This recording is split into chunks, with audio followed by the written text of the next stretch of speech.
Behind the Brand features the people who are making things happen.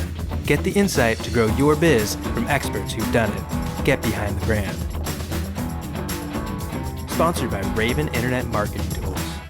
Hi, I'm Brian Elliott, and you're watching another edition of Behind the Brand. Today we're here with Mari Smith, author, speaker, marketing expert extraordinaire. Mari, welcome to the show. Thank you, my pleasure. Thanks so much for being here. Yeah, absolutely. Yeah, thank you. So you've got a new book out. I sure do. Tell us about that. It's called The New Relationship Marketing: How to Build a Large, Loyal, and Profitable Network Using the Social Web, which to me transcends online social networks and also includes offline, of which you are actually a great example. That whole essence of gathering people together in a room where they can meet and connect and press the flesh, as they call it, and build those online or offline relationships and enhance them online, vice versa. So very, very excited about it. In fact, I have called myself a relationship marketing specialist for about 10 years now, long before social media was a buzzword, before Facebook even existed.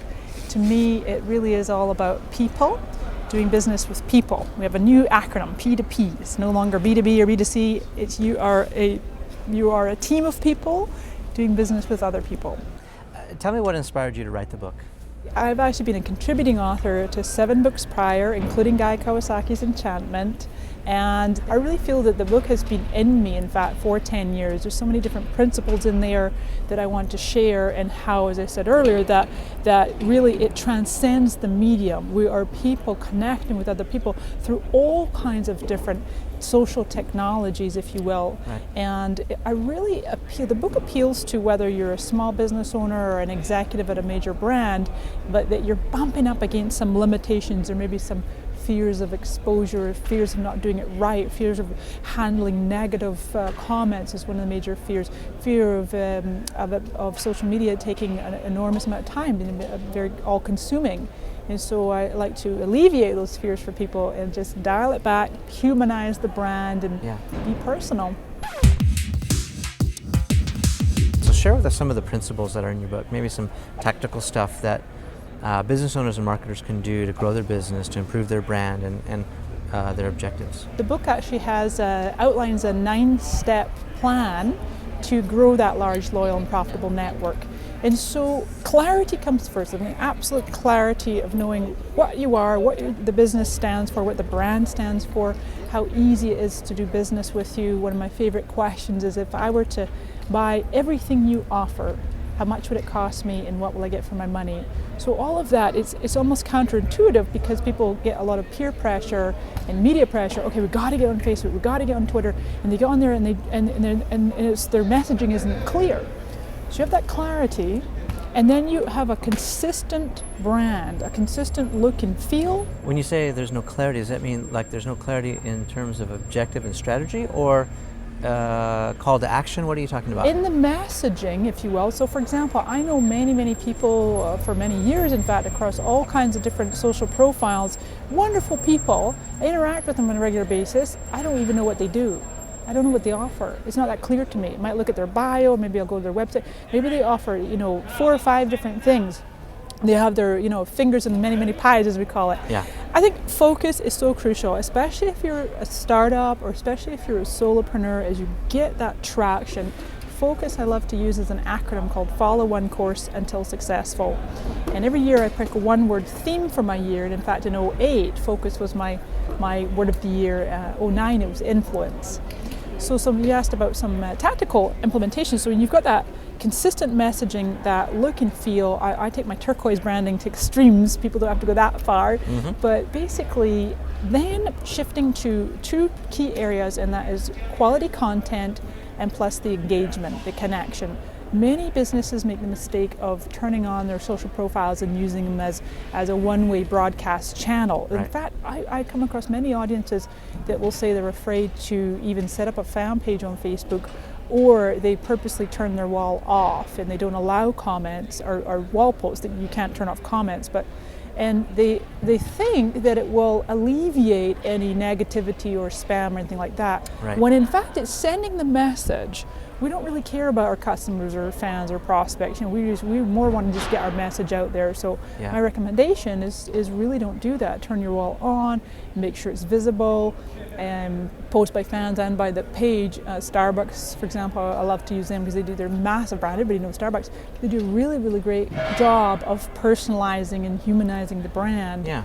So with that consistent content, one of the ways to really get known as an influencer, as an authority, as a trusted, reliable place where people can go and get knowledge from is to be a great curator. And that is that you're cherry picking pieces of content that you feel will be relevant to your audience. You don't have to be the one generating all of the content to tweet, to Facebook, to Google+, whatever, blogging even. You can actually do a mixture of about 50-50, your own and what I call OPC, which is other people's content. Right. So in Facebook now, they've changed it up that you don't have to you don't have to become a fan in order to post on the wall and to like, comment, and share the content.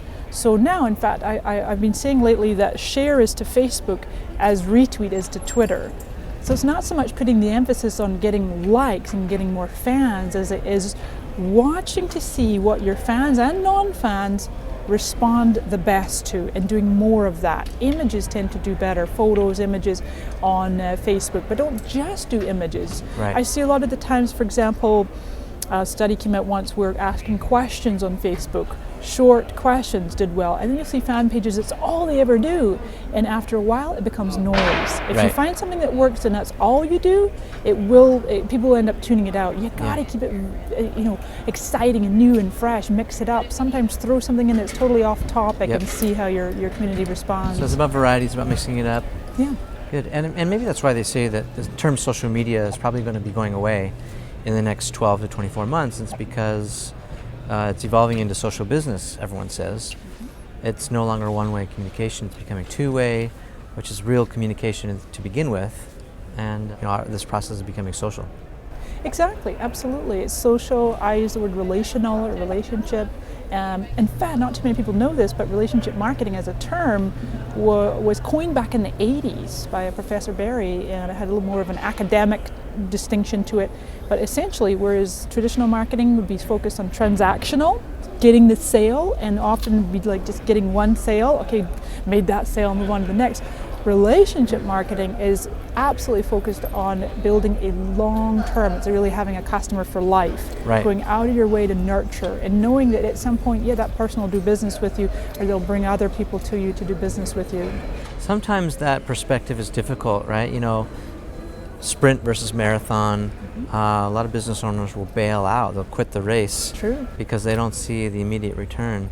What message do you have for them? I mean, you're saying this is a marathon, you got to finish, but what do you say when you get that kind of pushback? Well, sometimes people use a dating versus marriage analogy. We could use that. In fact, oftentimes relationship marketing is used with a marriage analogy. But essentially the idea is you don't just go out and go on quick first dates everywhere and then just forget people. You really are, it's almost like a courtship. You're getting to know your prospects, your customers well, and have them know you. And now, the reason I put new in my book title is because the new element is the fact that we have all these online social networks and people are abundantly sharing about their personal lives. And with good taste and respect, you can utilize a lot of that information to really personalize the message. So Mari, where do you see social media heading? Well, it's interesting, we were just saying about how the actual term will go away and it's more social business. And I really see that, in fact, I'm seeing the actual job title, relationship manager, springing up in lots of different small, medium, even large companies. And I think that that's going to be even more crucial, and that you have CRMs, the customer relationship management, you have social SCRMs, and it's really what's going to happen more and more because of the amount of information that people are willingly sharing right out in the public about themselves, is that it's literally like, I liken it to befriending your customers, prospects, your network. Like how you have a Facebook friend and you see stuff about their personal life, that really your entire network is, befriend them, treat them like equals, and with great mutual respect. In fact, on my own Facebook fan page, I rarely ever get any spam or negativity because, or people just outright soliciting or whatever, because I've really fostered a community of deep respect and mutual that they like me or love. I love them, they love me, and so and they chip in and they help. And so what I'm really evolving my own business over the years. What I'm very passionate about and love to do is to train and mentor other professionals.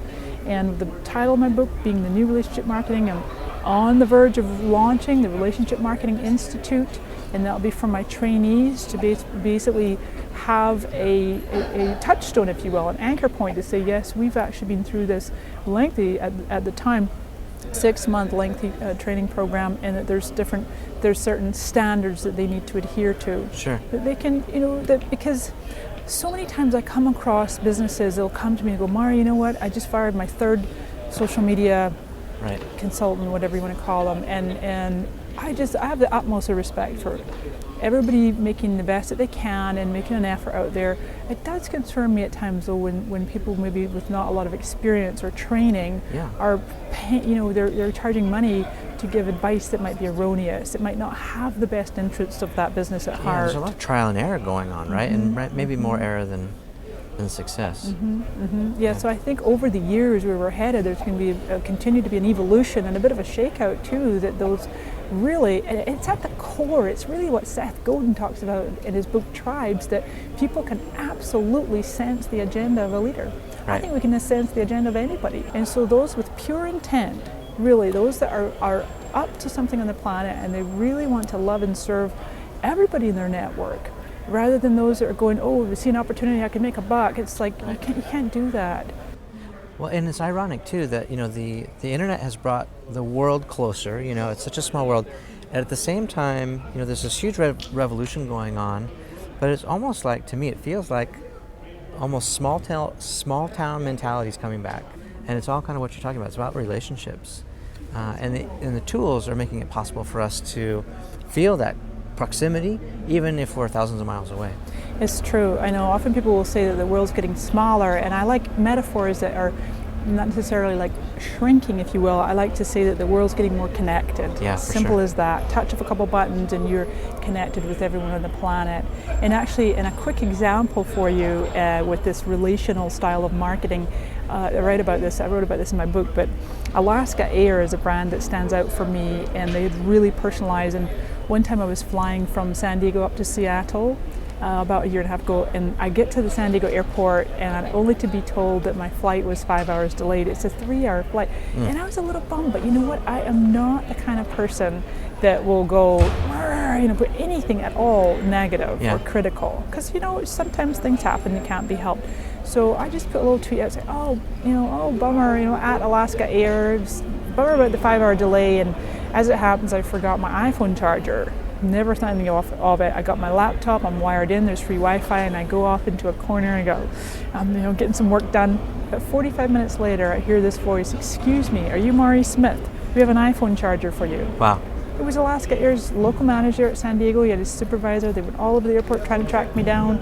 Their PR department happens to be up in Seattle, spotted the tweet, go find this girl, and I just was astounded. And what happens, many people said to me, I think at that time I had about 60,000 Twitter followers, and people were like, well, what if you had 6 Twitter followers? Would they have done that?